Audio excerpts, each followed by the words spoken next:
Vinci society builders کا project ہے یہ تو۔ اس نے چونک کر سر اٹھایا۔ جی بالکل، اور غازیوں کے بڑے معصوم کو ایسا پروجیکٹ نہیں دیتے۔ انہوں نے تو پاکستان میں کام کرنے سے منع کیا تھا، پھر کیوں؟ ابیر کو پچھلی بار یاد تھا جب فرانس کی وہ کمپنی پاکستان آئی تو یہاں کی مٹی انہیں بھائی نہیں تھی۔ کافی محنت کے بعد انہوں نے غازی سے پروجیکٹ کرنے کا سوچا تھا، لیکن وہ بھی کسی سازش کا حصہ بنا۔ ظاہر ہے اتنی کمپنیوں میں ڈیل صرف ان سے ہوگی تو باقی روڑے اٹکائیں گے نا۔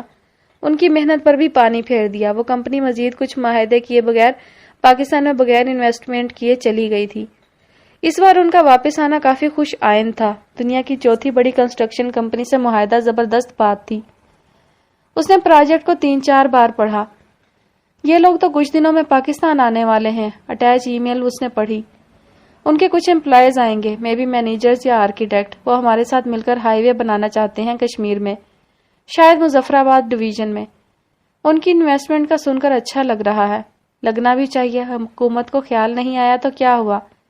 چلو اس بہانے وہاں کے مکینوں کا بھلا ہو جائے گا۔ اب تم اسی میں سر دیے رہنا، کچھ اور مت کرنا، وہ تنک کر بولا۔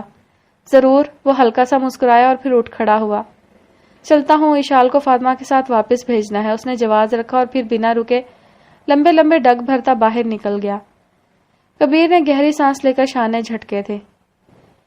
گھنگھور گھٹاؤں نے شہر کو اپنی لپیٹ میں لے لیا تھا۔ شام کے سائے گہرے ہو چکے تھے اور یہ سائے غروب آفتاب کے نہیں تھے، ان روئی روئی گالوں نما برکھا رت کے تھے جو تیزی سے آسمان پر جمع ہو رہے تھے۔ سحاب چاروں طرف پھیلے تو کڑکتی بجلیوں نے چمکنا شروع کیا۔ گرجتے بادل، روح لرزا کڑکتی بجلیاں اور بے تحاشا شور۔ سرسراتی ہوائیں 400 چلنے لگی۔ بادل برسنے کو بالکل تیار ہو چکے تھے۔ اس ہولناک موسم میں یہ منظر تھا قصر میں بی بی شاہ کے کمرے کا جو نیم اندھیرے میں ڈوبا ہوا تھا۔ کھڑکیوں کے پردے سرکے ہوئے تھے جہاں بی بی شاہ کی راکنگ چیئر آگے پیچھے جھول رہی تھی۔ وہ سر پشت پہ ٹکائے چھت کو گھور رہی تھی۔ کھڑکیوں کے پار پورا اسلام آباد بادلوں کی زد میں آتا دکھائی دے رہا تھا۔ ان کے تاثرات سخت تھے اور آنکھوں میں بے تحاشا تذلیل کی نشانی تھی۔ کل کی تلخ کلامی کے بعد ارم آج ان کے حکم کو بالائے طاق رکھ کر ابیر کے پاس جا چکی تھی۔ ان کا حکم یعنی ان کی مرضی کے خلاف یہ ان کا پہلا قدم تھا، اور تو اور سکندر نے بھی ان کو جانے کی حمایت کی تھی، بلکہ ان کو حکم بھی دیا تھا کہ وہ جائیں۔ تذلیل کی اس حد تک سارے گھر والے آ چکے تھے۔ وہ سوچ رہی تھی، چہرہ سخت ہو رہا تھا۔ ان کی آنکھوں میں وہ سارا منظر لہرا رہا تھا جب واجد شاہ غازی جاسیہ کو ساتھ لے کر آئے تھے۔ اس وقت سکندر اور جاسم ان کی گود میں تھے۔ اللہ نے بیٹے دیے تھے۔ بیوی خوبصورت ہی نہیں تھی بلکہ بہادر، نڈر اور حوصلہ مند بھی تھی۔ سارا کاروبار دیکھتی تھی اور شاید یہی وجہ تھی کہ واجد شاہ غازی نے دوسری شادی کی۔ جاسیہ خوبصورت تھی اور اس کے ساتھ ساتھ بہت شاطر تھی۔ ایسا نہیں تھا کہ بی بی شاہ کے لیے ان کو قابو کرنا مشکل تھا۔ وہ بی مرجان شاہ تھی، گھاٹ گھاٹ کا پانی پی رکھا تھا۔ بھلا ایک ایسی عورت سے کیسے ڈر سکتی تھی جو 2 دن پہلے بیاہ کر آئی تھی؟ لیکن ایک چیز جو ان کو اندر سے کھائے جا رہی تھی وہ تھی جائیداد کا بٹوارا۔ شوہر کی دوسری بیوی سے اولاد ہونے کا مطلب اس اولاد کا پراپرٹی میں برابر کا حصہ ہونا، اور چونکہ بزنس کے سارے کام مرجان خود دیکھتی تھی تو ان کو ڈر لگا کہ کہیں واجد جاسیہ سے ہونے والی اولاد کو حصے دار ٹھہرا لیں۔ ان کو حسد نہیں تھی کیونکہ وہ حسد کرتے ہیں جو اپنی ذات کو تسلیم نہیں کرتے، اور بی مرجان شاہ نے خود کو اچھے سے تسلیم کیا تھا۔ وہ شاہ تھے اور غازی بھی۔ ان کے خون میں بیک وقت 2 خوبیاں سرایت کر رہی تھیں۔ وہ کوشش کرتے تو امر ہو جاتے، دوستی کرتے تو چھا جاتے، دشمنی کرتے تو دشمن کو عبرت کا نشان بنا دیتے۔ انہوں نے واجد شاہ سے کوئی شکوہ شکایت نہیں کی، صرف تحمل سے کام لیا۔ وہ جانتی تھی کہ وہ اپنی ذات میں نایاب ہے۔ اگر واجد کا ساتھ نہیں تو ان کی اپنی دولت اور سرمایہ اس قدر تھا کہ سکندر اور جاسم سکون کی زندگی گزار سکتے تھے۔ وہ پریکٹیکل خاتون تھی، انہوں نے شوہر سے جھگڑا نہیں کیا اور نہ ہی طلاق وغیرہ کا بے ڈھنگا مطالبہ رکھا۔ انہوں نے خود کو مزید گروم کرنے کی سر توڑ کوشش کی۔ ان کی کاروباری مقبولیت کے بارے میں تو سب جانتے تھے، مگر اس کے ساتھ ساتھ اب لوگ ان کے حسن کی تعریفیں بھی کر رہے تھے جو واجد شاہ کو کئی بار شرمندہ کر دیتی۔ ظاہر ہے پہلی بیوی میں کوئی کمی بیشی نہیں تھی، پھر بھی دوسری شادی کی، ایسے میں لوگوں کا افسوس تو بنتا تھا۔ کافی بزنس پارٹنرز نے بی مرجان شاہ کو واجد شاہ سے طلاق لینے کا مشورہ دیا اور خود کافیوں نے شادی کی پیشکش کی۔ ایسی عورت سے کون شادی نہیں کرنا چاہتا جو پورا کاروبار دیکھے، ڈیلز کرے، پروجیکٹس لے ان کے والد نے ان کو انگریزوں کے زمانے میں ولایت سے پڑھایا تھا. وہ ولایت کی ڈگری فریم میں سجانے کے لیے نہیں لائی تھی, انہوں نے اس کو استعمال کیا. باپ ٹھیکیدار تھا, گھروں کی تعمیر کا ٹھیکہ لیتا تھا. ایک دفعہ انہوں نے خود باپ کو بہت ہی خوبصورت نقشہ بہت ہی کم جگہ پر بنا کر دیا, جس کو دیکھ کر ان کے والد نے ان کو اعلیٰ تعلیم دلانے کا سوچا تھا. وہ لائق ہی نہیں تھی بلکہ تخلیقی ذہن کی مالک تھی. ولایت کی ڈگری کے بعد وہ بار بار باپ کے ساتھ کام کرواتی. پہلے ان کا کام آرکیٹیکٹ کرنا تھا, صرف نقشے بنا کر دینا جو وہ بخوبی کرتی. پھر آہستہ آہستہ وہ میٹیریل کی جانچ پڑتال میں حصہ لینے لگی. تیز دھوپ میں اپنی جوانی کی روئی روئی جلد کو جلا رہی ہوتی. ان کی والدہ روز ان کو ڈانٹتی کہ لڑکی ہو, دھوپ میں کام کرنے سے سکن خراب ہو جائے گی, لیکن وہ آگے سے کہتی وہ کام ہی کیا جو تکلیف نہ دے. ماں سیکھ پا ہوتی, کہتی یہی وتیرہ رہا تو شادی کون کرے گا. پیمر جان آگے سے کہتی جس کو شادی کرنی ہوگی وہ میری سکن پہ اعتراض ہرگز نہیں کرے گا. اور تبھی ان کی والدہ کا خیال تھا کہ وہ کبھی ان کو بدل نہیں پائیں گی. وہ غازی تھیں اور غازی ہمیشہ ضدی ہوتے ہیں, ہٹ دھرم ہوتے ہیں. جب تک چیلنج پورا نہ کر لیں ان کو سکون نہیں ملتا. یہی حال ان کا تھا. باپ کے ساتھ دوڑ دھوپ کرواتی رہی, مسلسل کام کراتی رہی, یہاں تک کہ جو باپ پہلے ٹھیکہ دار تھا وہ اب ایک چھوٹی سی کنسٹرکشن کمپنی کا مالک بن گیا. وہ اسی کمپنی پہ کام کرتی رہی, چھوٹے چھوٹے پروجیکٹس کرتی رہی اور پھر غازی کمپنی کی ایک پہچان بن گئی. پورے ملک میں ان کا ایک مقام بن گیا. پھر ایک پروجیکٹ کے افتتاح کے موقع پر ان کی ملاقات واجد شاہ سے ہوئی جو وہاں بطور چیف گیسٹ آئے تھے. ان کو بھی بزنس کا نیا نیا بخار چڑھا تھا اور بی بی شاہ کے مقابلے میں کھڑے تھے. انہوں نے اسی موقع پر بی بی شاہ کو پسند کیا تھا اور پھر چند دن بعد انہوں نے واجد شاہ غازی سے ایک پروجیکٹ کا معاہدہ کیا تھا. اسی معاہدے میں میل ملاپ ہوتے رہے, نزدیکیاں بڑھتی گئیں. پھر ایک رات لندن میں کسی ڈیل کے لیے جاتے وقت انہوں نے بی بی شاہ کو شادی کے لیے پرپوز کیا تھا. بی بی شاہ کے پاس ان کے پرپوزل کو مسترد کرنے کا کوئی جواز نہیں تھا. 7 مہینے مسلسل ایک پروجیکٹ پہ کام کرنے کی وجہ سے وہ اچھی طرح ایک دوسرے کو جان پائے تھے, لہٰذا انہوں نے بڑے سکون سے ان کا رشتہ قبول کیا. ان کے والد نے اعتراض نہیں کیا کیونکہ وہ خود بستر سے لگ چکے تھے. شادی ہوئی اور پھر زندگی نے 5 سالوں میں نیا رخ بدلا. جاسیہ کی صورت میں ایک نیا چیلنج ان کے سامنے کھڑا تھا. یہ چیلنج ان کے لیے تب تک مشکل نہیں تھا جب تک جاسیہ پرسکون رہتی. یہاں جاسیہ بی بی نے شاہ کو آنکھیں دکھانا شروع کی, وہاں بی بی شاہ سہتی گئی. بزنس کی ڈیلز اور باقی چیزوں میں اتنا وقت کہاں تھا کہ سوتن کے گھریلو ہتھ کنڈوں پر نظر رکھتی. ویسے بھی جن کو منزلوں کی فکر ہوتی ہے وہ راستے کی چھوٹے چھوٹے جھگڑوں پر وقت ضائع نہیں کرتے. وقت پلک جھپکتے گزرتا گیا, یہاں تک کہ فروخ پیدا ہوئے. ان کی پیدائش نے جاسیہ کو مزید مغرور بنا دیا. پہلے وہ بی بی شاہ پر محض طنز کرتی, لیکن فروخ کی پیدائش کے بعد جتاتی بھی تھی. وہ نظر انداز کر دیتی, بڑے دل کی مالک تھی, بڑا ظرف دکھاتی. لیکن جاسیہ کو فروخ سے کوئی دلچسپی نہیں تھی. وہ سارا دن اپنے جیسی فارغ خواتین کے ساتھ گھومتی رہتی اور بیچارہ بچہ سارا دن دائی کے ذمہ ہوتا. بی بی شاہ نے بزنس سنبھالا مگر اپنے بچوں کو اگنور نہیں ہونے دیا. جیسے ہی سکندر اور جاسم بڑے ہوئے وہ ان کو اپنے ساتھ آفس لاتی, جیسے ابیر اشال کو لاتا تھا. واجد کو تو اپنی سرگرمیوں سے فرصت نہیں تھی. جاسیہ کی بڑھتی ہوئی بے فکری کو دیکھ کر انہوں نے نہ صرف فروخ پہ توجہ دی بلکہ اس کے ساتھ ساتھ وہ اس کی ہر ضرورت کا خیال رکھتی رہی. قسمت کی کرنی تھی, جب فروخ 1 سال کا ہوا تو واجد اور جاسیہ کسی تقریب میں شرکت کے لیے جا رہے تھے کہ ان کے ساتھ کار حادثہ پیش آیا. حادثہ اتنا شدید تھا کہ دونوں کی جانیں ایک ساتھ چلی گئیں. وہ دن اور وہ رات قیامت کی رات تھی. پورا گھر ماتم کی سسکیوں اور بین کی چیخوں سے گونج رہا تھا. نومولود فروخ کی چیخوں پکار نے ہر چیز کو چھلنی کر دیا تھا. اس رات بی بی شاہ کو واقعی لگا تھا کہ بوجھ کیا ہوتا ہے. جب ساری ذمہ داریاں اکٹھی سر پر پڑ جائیں تو کندھے ڈھلک جاتے ہیں. مگر چونکہ وہ پہلے ہی ان سب ذمہ داریوں کی عادی تھی تو ان کے لیے ایک اور بچے کا بوجھ سہنا قطعی مشکل نہیں تھا.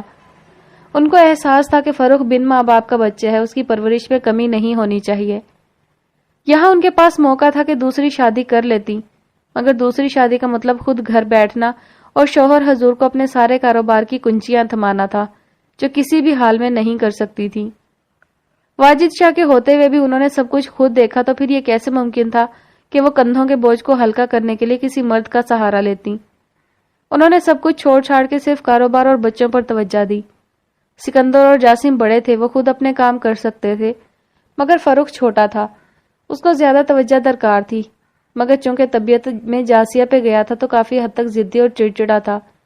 کسی بھی چیز کے نہ ملنے پر خوب واویلا کرتا، سکندر اور جاسم سے لڑتا رہتا۔ سوتیلے بچے کی آڑ میں انہوں نے کوئی سوتیلی مامتا نہیں دکھائی۔ وہ فروخ کو جی جان سے چاہتی تھی۔ واجد شاہ جو بھی تھے تو ان کے مجازی خدا۔ ان کے خون کی بھی وہ قیمت تھی جو خود سکندر اور جاسم کی رگوں میں بہتے خون کی تھی۔ اپنی جوانی اپنے تینوں بچوں پر نچھاور کر دی۔ سکندر شروع سے ہی ماں کے شانہ بشانہ تھے، ان کے ہر حکم کی تعمیل کرتے۔ 17 سال کی عمر میں وہ ماں کے ساتھ آفس جانے لگے تھے۔ پہلے یہ ان کا مشغلہ تھا، مگر بعد میں وہ دلچسپی دکھانے لگے۔ انہی وقتوں میں بی بی شاہ کو اپنا آپ یاد آتا جب وہ اپنے والد کے ساتھ تعمیراتی جگہوں پر جایا کرتی۔ کہیں نہ کہیں ان کو لگتا کہ سکندر میں شاید ان کو کچھ زیادہ ہی جینس پائی ہیں۔ وہ ماں کی طرح پرتپاک تھا، طرح دار اور ہوشیار تھا، ہر چیز کو باریکی سے دیکھتا اور تخیل کرتا۔ آہستہ آہستہ بی بی شاہ سکندر کو سب کچھ سمجھانے لگی تھی۔ اس کی پڑھائی کے لیے انہوں نے سکندر کو ولایت بھیجا اور وہاں پر فن تعمیر کی اعلیٰ تعلیم دلائی۔ وہ تینوں بیٹوں کی ماں تھی، انہیں کیا ضرورت تھی فکر مند ہونے کی؟ ویسے بھی ہر تکلیف کو آ کر گزرنا ہی ہوتا ہے۔ کبھی کوئی تکلیف رکی بھی ہے جس کو سوچ کر انسان کو لگتا ہے وہ مر جائے گا، اسی تکلیف اور درد کو وقت ایسا مرہم لگاتا ہے کہ کہیں سے بھی نہیں لگتا کہ کڑا وقت گزارا ہے۔ چند ہی سالوں میں وہ سال بھی آ گئے جب 26 سالہ سکندر ماں کا آفس جوائن کر رہا تھا۔ وہ شخصیت میں واجد شاہ پر ہی گیا تھا، مگر ذہنیت میں ماں کی کاپی تھا، اور جب ذہانت اور خوبصورتی ایک ساتھ ہو تو آگ تو لگتی ہے۔ مگر وہ ماں کی طرح کام کے زیادہ شوقین تھے، ہر وقت کام پہ دھیان دیتے۔ 2 سال بعد ان کی شادی ارم سے ہوئی۔ ارم ایک بہادر اور صابر عورت تھی، ان کا ساتھ سکندر کے لیے کسی اعزاز سے کم نہیں تھا، وہ بھی ایسا اعزاز جس سے نوازا گیا ہو۔ اللہ نے ان کو بھی نوازا تھا اور خوب نوازا تھا۔ جب کبیر پیدا ہوا تو بی بی شاہ کی آنکھوں کو ٹھنڈک نے چھو لیا۔ ان کا خیال تھا کہ ان کی خون میں شادی کے بعد پہلا بچہ ہمیشہ لڑکا ہوتا ہے، اور شاید ایسا تھا بھی۔ کبیر شخصیت میں بالکل اپنی ماں پہ گیا تھا، ٹھنڈا اور جذباتی، صابر مگر معصوم، نہ ضد کرتا اور نہ ہی فضول خواہشیں۔ لیکن جب ابیر پیدا ہوا تو بی بی شاہ کو لگا جیسے واجد شاہ زندہ ہو گئے ہوں۔ وہی آنکھیں، وہی ناک اور وہی چہرہ، پروکار شخصیت، باروب اور مضبوط انسان۔ سکندر باپ کی کاپی تھا اور ابیر نے نین نقش دادا کے لیے تھے، جبکہ شخصیت باپ کی لی تھی، ذہانت دادی کی تھی اور خوبیاں ماں کی۔ اس لیے بی بی شاہ اسے ہمیشہ اپنا بیٹا کہتی۔ ابیر سکندر غازی نہیں، ابیر واجد غازی۔ جتنی محبت اور اٹیچمنٹ ان کو ابیر سے تھی باقی کسی پوتا پوتی سے نہیں تھی۔ لڑکیوں میں وہ مروہ اور زاریہ پہ جان چھڑکتی تھی۔ انایا سے بھی چاہت تھی، لیکن ان کو سب سے زیادہ عزیز زاریہ تھی، اور وجہ اس کا بھولا پن اور باتونی انداز تھا۔ وہ چھوٹی سی عمر میں بھی ڈھیروں سوال پوچھتی۔ دادا تھے نہیں سو دادی اکیلی ہوتی، بچپن سے ہی زاریہ ان کے ساتھ سوتی۔ ابیر اور زاریہ دونوں نے اگر بیک وقت گھر کے کسی فرد پہ قبضہ کیا ہوا تھا تو وہ تھی بی بی شاہ۔ زاریہ ابیر سے کافی چھوٹی تھی، کیونکہ فروخ کی شادی کے بعد صفا پیدا ہوئی، مروہ پیدا ہوئی اور خاندان میں سب سے آخر میں زاریہ آئی۔ اس کی وجہ روحما کی خراب طبیعت تھی۔ ہادی ابیر سے 3 سال چھوٹا تھا، اس طرح ابیر کبیر سے 3 سال چھوٹا تھا۔ صفا اور کبیر کی عمر میں زیادہ فرق نہیں تھا، مروہ اور ہادی کی عمر میں فرق نہیں تھا، تضاد ابیر اور زاریہ کا بن رہا تھا۔ گھر میں 3 مرد تھے اور 4 لڑکیاں۔ بی بی شاہ کا خیال تھا کہ کبیر صفا سے شادی کر لے گا، مروہ سے ابیر شادی کر لے گا۔ انایا اور ہادی چونکہ ہم عمر تھے تو ان کی جوڑی بن جائے گی، اور رہ گئی زاریہ تو وہ ابھی چھوٹی تھی، اس کے لیے بھی کسی نہ کسی کا رشتہ آ جائے گا۔ لیکن انسان صرف سوچ کر ارادہ کر سکتا ہے، ارادوں کی تکمیل اللہ کے ہاتھ میں ہے۔ زاریہ کے ساتھ جو حادثہ ہوا وہ ناقابل فراموش تھا۔ اس دن بی بی شاہ کو اپنا ایک بازو کٹتا محسوس ہوا تھا۔ اتنی تکلیف تو تب بھی نہیں ہوئی تھی جب واجد اور جاسیہ اس دنیا سے گئے تھے۔ اس تکلیف کی تاثیر ہی کچھ الگ تھی۔ کئی دن تک غازی کے ایک فرد نے بھی کھانا نہیں چکھا تھا، اور جاسیہ وہ تو بالکل کوما میں چلے گئے تھے جیسے۔ رحمہ کی حالت ایسی تھی جیسے ابھی ابھی کسی نے مجسمہ کھڑا کر دیا ہو۔ اس واقعے کو بھلانا اتنا مشکل تھا جتنا کسی بھی شدید غم کو بھولنا، ایک جیتی جاگتی بچی کا اچانک غائب ہونا اور پھر کبھی نہ ملنا۔ یہ بات چھوٹی لگتی ہے مگر ہے نہیں۔ دوسرا دل سوز واقعہ ان کے ساتھ تب ہوا جب ابیر نے مروہ سے شادی کے لیے انکار کیا تھا۔ انکار کی حد تک بات ہوتی تو شاید بی بی شاہ مان بھی جاتی، کیونکہ وہ ابیر کو بہت پسند کرتی تھی، لیکن ابیر نے علیشبہ سے شادی کر کے جو سرکشی کی، بی بی شاہ کو لگا جیسے کسی نے جلتے انگاروں پر ڈال دیا ہو۔ جب جس کو انہوں نے چاہا ہر اس انسان نے بی بی شاہ کو تکلیف دی، ایسی تکلیف جو بھلائی نہیں جا سکتی تھی، مگر وہ سہتی گئیں۔ ان کو لگا تھا وہ اپنے احکام سے گھر کا شیرازہ بکھرنے نہیں دیں گی۔ سارے بچے ان کی عزت کرتے تھے اور ان بچوں کی بیویوں کا بھی یہ حکم تھا کہ وہ بی بی شاہ کو نہ نہیں کر سکتی۔ لیکن آج ارم کے گھر چھوڑ کر جانے کے بعد ان کو ایسا لگا کہ گھر میں موجود غازی خاندان کو اکٹھے رکھنا کتنا مشکل کام ہے۔ ان کو لگا ان کے کندھے جو قصر غازی کے لیے ستون کا کام کرتے تھے وہ اب ڈگمگانے لگے ہیں۔ گھر کے افراد کو خیال نہیں ہوتا، مگر گھر کے بزرگ موت سے پہلے مر رہے ہوتے ہیں۔ آج جب پورا اسلام آباد بارش میں بھیگ رہا تھا، ان کے دماغ میں بھی بارشوں کی بوندیں گر رہی تھیں۔ آنکھیں بند تھی مگر دکھائی سب دے رہا تھا۔ ابیر بہت عزیز تھا، بہت پیارا تھا، جی جان سے زیادہ پیارا تھا، اس لیے اس کی نافرمانی نے بہت ٹھیس پہنچائی۔ وہ کس منہ سے ابیر کو معاف کر دیتی؟ وہ اذیت اتنی کم نہیں تھی، اور ہر تکلیف، درد اور چبھن ایک لفظ نہیں ہے، چند حروف کا مرکب نہیں ہے۔ یہ ایک حقیقت ہے، ایسی حقیقت جس نے ہر انسان پہ ہر حال میں گزرنا ہے۔ ابیر ہاؤس بھی بارش کی موٹی موٹی بوندوں میں نہا رہا تھا۔ گرج چمک کے ساتھ ہوتی بارش نے پل بھر میں جل تھل ایک کر دیا تھا۔ ابیر ہاؤس کی بتیاں روشن ہو چکی تھیں۔ تڑا تڑ گرتی بارش میں اگر ابیر کے کمرے کو دیکھے تو یہاں کا منظر کچھ یوں تھا۔ وہ ڈریسنگ روم میں تھا اور کچھ دیر پہلے ہی آفس سے لوٹا تھا۔ کوٹ ایک طرف رکھے، ٹائی کی ناٹ ڈھیلی کیے، وہ آئینے میں خود کو دیکھتے ہوئے کف لنکس کھول رہا تھا۔ آج کا دن اچھا گزرا تھا، نئی اور بہترین ڈیلز سامنے آئیں۔ مظفر آباد ہائی وے، یہ ایک اعزازی پروجیکٹ تھا۔ اس کے ہونٹ ہلکے ہلکے مسکرا رہے تھے، اور آج تو گھر میں امی بھی تھی۔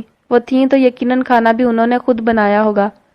اس کا جی للچایا۔ پہلے الشبہ آفس فون کر کے روز اسے ڈنر کا پوچھتی، اور جو وہ بتاتا اس نے بنایا ہوتا تھا، اور بالکل گھر آ کر بھوک کی شدت بڑھ جاتی تھی۔ کھانا تو سب کھاتے ہیں، اچھا کھاتے ہیں، مگر اپنوں کے ساتھ دال سبزی کا بھی الگ ہی مزہ ہے۔ اس نے ٹائی اتاری، گھڑی ایک طرف اتار کر رکھی اور نیچے کاؤچ پر بیٹھ کر جوتوں کے تسمے کھولنے لگا۔ پہلے الشبہ تھی تو وہ کھول دیتی تھی، وہ ہزار بار منع کرتا مگر شاید وہ لڑکی ڈھیٹ تھی، کوئی بات مانتی نہیں تھی۔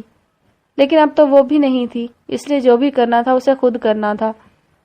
وہ جوتے کھول رہا تھا جب ارم نے ڈریسنگ روم کا دروازہ سلائیڈ کیا۔ ابیر نے گردن کو خم دے کر دیکھا، ارم سامنے ہی تھی۔ وہ مسکرایا۔ ابیر نے جوتے کھولنا چھوڑ دیا اور کھڑا ہوا، پھر قدم قدم چلتا ان تک آیا۔ بہت اچھا گزرا، آپ سنائیں، آپ کا کیسے گزرا؟ گھر دیکھ لیا؟ ویسے تو سنسان ہے مگر آپ نے رونق لگا دی ہوگی۔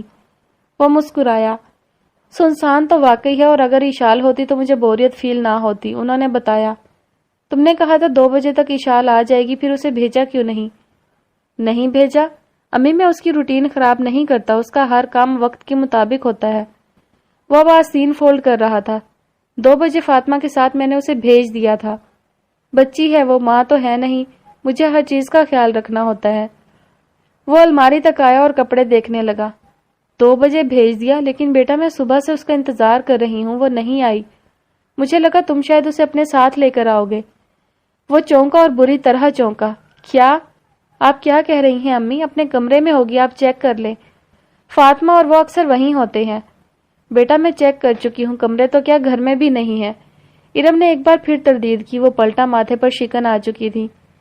میں دیکھتا ہوں، وہیں ہوگی۔ اس نے کپڑے رہنے دیے اور لمبے لمبے ڈگ بھرتا کمرے سے باہر نکل گیا۔ ارم اس کے پیچھے تھی۔ اشال کے کمرے میں آ کر اس نے ناپ پر ہاتھ رکھ کر گھمایا اور دروازہ اندر کی طرف دھکیلا، مگر کمرہ خالی تھا، لائٹس آف تھیں، اندر کوئی نہیں تھا۔ اشال، فاطمہ، اس نے آواز دی۔ پھر یکے بعد دیگرے ہر کمرے کو دیکھا، وہ وہاں نہیں ملی۔ اشال کی غیر موجودگی میں سب نوکروں کی دوڑیں لگ گئیں اور وہ پاگلوں کی طرح کبھی ایک کونے میں کبھی دوسرے کونے میں اشال کو ڈھونڈنے لگے۔ پورا گھر چھان مارا مگر اشال اور فاطمہ کا کہیں اتا پتہ نہیں تھا۔ ابیر کی سانسیں پھولنے لگی تھیں۔ ابھی وہ سٹور سے نکلا تھا۔ امی، اشال نہیں ہے گھر پہ، اس نے تشویش سے گردن کی پشت تھامی۔ کہاں جا سکتی ہے وہ چھوٹی سی بچی؟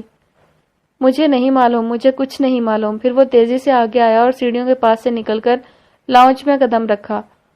سامنے سب نوکر کھڑے تھے۔ ابیر کا دل کسی نے مٹھی میں جکڑ لیا تھا۔ ایسا لگ رہا تھا ابھی ابھی جان نکل جائے گی۔ فاہم کہاں ہے؟ اس نے سب کو دیکھتے ہوئے پوچھا۔ فاہم ادھر ہی تھا، دروازے کے پاس، تیزی سے آگے آیا۔ جی سر۔ اشال اور فاطمہ گھر آئی تھی؟ آنکھیں پھٹ رہی تھی، دل باہر نکل رہا تھا۔ نہیں سر، اس نے بھی تردید کی۔ ایسے کیسے ہو سکتا ہے؟ پھر وہ رکا، آنکھوں میں اندھیرا سا ابھرا۔ فاطمہ، میرا فون لاؤ۔ مگر اس کا فون اوپر کمرے میں تھا اور کمرے میں جانے کا وقت نہیں تھا۔ اس نے لاؤنج میں سٹینڈ پر لگے وائرلیس کو تھاما اور جلدی جلدی فاطمہ کا نمبر ملانے لگا۔ فون کان سے جوڑا تو فاطمہ کا فون بند آ رہا تھا۔ اس نے 3-4 بار ملایا مگر ہنوز کوئی جواب موصول نہیں ہوا۔ اس کی گردن کی نسیں ابھرنے لگی، آنکھوں کی پتلیاں ہلنے لگی، سانس چڑھنے لگی۔ اس نے دل پہ ہاتھ رکھا۔ فاطمہ فون نہیں اٹھا رہی۔ موسم خراب تھا اور فاطمہ اشال کا کچھ اتا پتا نہیں تھا۔ بیٹا ریلیکس کرو خود کو اور یاد کرو وہ کس کے ساتھ جا سکتی ہیں، ارم نے اس کے کندھے پر ہاتھ رکھ کر کہا، اور وہ جو گردن کی پشت جگڑے دوسرے ہاتھ سے وائرلیس تھاپے ہلکا ہلکا کانپ رہا تھا، ان کی بات پہ چونکا، ہیبت سے مڑا۔ سمن اس کے منہ سے آہستہ سے نکلا۔ آنکھیں کھل گئی اور ماتھے کے شکن کچھ مٹ گئے۔ اس نے دھڑکتے دل کے ساتھ سمن کا نمبر ملایا۔ دوسری طرف بیل جا رہی تھی، وہ سانس روک کے سنتا گیا۔ السلام علیکم، کون؟ دوسری طرف سمن کی چہکتی مگر تشویش زدہ آواز ابھری۔ فون اٹھا لیا گیا تھا۔ سمن، میں بول رہا ہوں۔ ابیر، کیا اشال تمہارے پاس ہے؟ اس نے بغیر سلام کا جواب دیا اور بغیر کسی تمہید کے پوچھا۔ وہ پہلے گھبرائی پھر جلدی سے کہنے لگی، اشال نہیں تو؟ میرے پاس تو نہیں ہے۔ سمن نے تردید کی، درد کی ایک لہر سی ابیر کے دل میں اٹھتی چلی گئی۔ تمہارے پاس نہیں ہے تو کس کے پاس ہے؟ کہاں ہے اشال؟ وہ چیخا۔ دوسری طرف یقیناً سمن نے کان فون سے پیچھے کیا ہوگا۔ سر، وہ فاطمہ کے ساتھ ہوتی ہے، آج تو میں آفس آئی ہی نہیں، اور اگر اسے لے کر آتی تو آپ کو انفارم ضرور کرتی۔ سمن بھی بوکھلایا انداز میں جلدی جلدی وضاحت دینے لگی۔ وہ ابیر کا غصہ اچھی طرح جانتی تھی۔ ابیر سکندر غازی کا غصہ اور اس کی دہشت کا ایک الگ نام تھا۔ ابیر نے آگے کچھ نہیں سنا اور پوری قوت سے وائرلیس کو دیوار پہ دے مارا۔ وائرلیس دیوار سے ٹکرا کر 2 ٹکڑوں میں بٹ گیا۔ اس نے چہرہ ہاتھوں میں تھام لیا۔ ڈرائیور کہاں ہے جو فاطمہ کو لے کر آتا ہے؟ ڈرائیور کو بلاؤ۔ وہ دہاڑ رہا تھا۔ آج عرصے بعد کسی نے اصلی ابیر سکندر غازی کو جگایا تھا۔ آج عرصے بعد اس گھر میں ابیر کی گرج سنائی دی تھی۔ نوکر تو نوکر دہل گئے تھے، البتہ ارم کا حال غیر ہونے لگا۔ انہوں نے بھی پہلی بار ابیر کو ان حواسوں میں ساکن دیکھا تھا۔ فاہم تھوڑی ہی دیر میں ڈرائیور کو لے آیا۔ وہ سفید یونیفارم میں ملبوس، سر پہ ٹوپی لیے حاضر ہوا۔ باہر چلتی ہواؤں نے مزید احتجاج کیا۔ کچھ لمحے ایسے سرسرائے کہ کھڑکیاں تک بجنے لگیں۔ فاطمہ اور اشال کہاں ہیں؟ وہ گھرایا۔ سر، وہ کیا؟ ایک گرجتی چیخ، اس کی آنکھیں پھٹ کر باہر آ رہی تھی۔ میں نے ان کا انتظار کیا تھا سر، 6 بجے تک کیا مگر وہ نہیں آئی۔ آفس والوں سے پوچھا تو انہوں نے بتایا وہ جا چکی ہیں۔ مجھے لگا سر ہمیشہ کی طرح عنایا بی بی یا سمن بی بی لے کر گئی ہوں گی۔ ڈرائیور کے حلق میں گلٹیاں بننے لگیں، اس کی بھی ٹانگیں لرز رہی تھی۔ ابیر پیچھے ہوا، اپنی کمر کو تھاما، ماتھے کو جگڑا، لیکن پھر یکدم وہ سیدھا ہوا، ہوا میں ہاتھ گھمایا اور ایک زوردار مکہ ڈرائیور کے منہ پہ جڑ دیا۔ ڈرائیور لڑکھڑایا لیکن دوسری طرف فاہم نے اسے تھام لیا۔ انہیں گھر لے کر آنے کی ذمہ داری کس کی ہے؟ ابیر سامنے آیا اور ڈرائیور کو کالر سے تھام کر اوپر اٹھایا۔ چھوئی موئی سے ڈرائیور کی ٹانگیں ہلنے لگیں۔ بتاؤ کس کی ذمہ داری ہے؟ سر مجھے معاف کر دیں سر، غلطی ہو گئی سر، پلیز جانے دیں، آئندہ نہیں ہوگا ایسا سر، پلیز۔ ڈرائیور ہاتھ جوڑ رہا تھا۔ ابیر کی انگارے ابلتی آنکھوں میں شدید قہر بھرا تھا۔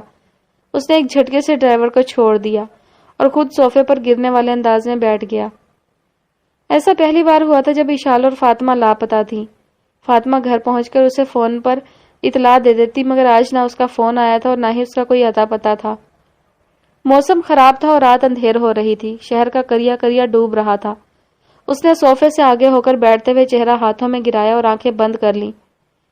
ایسی ہی رات تھی جب زاریہ اغوا ہوئی، وہ سوچ بھی نہیں سکتا تھا۔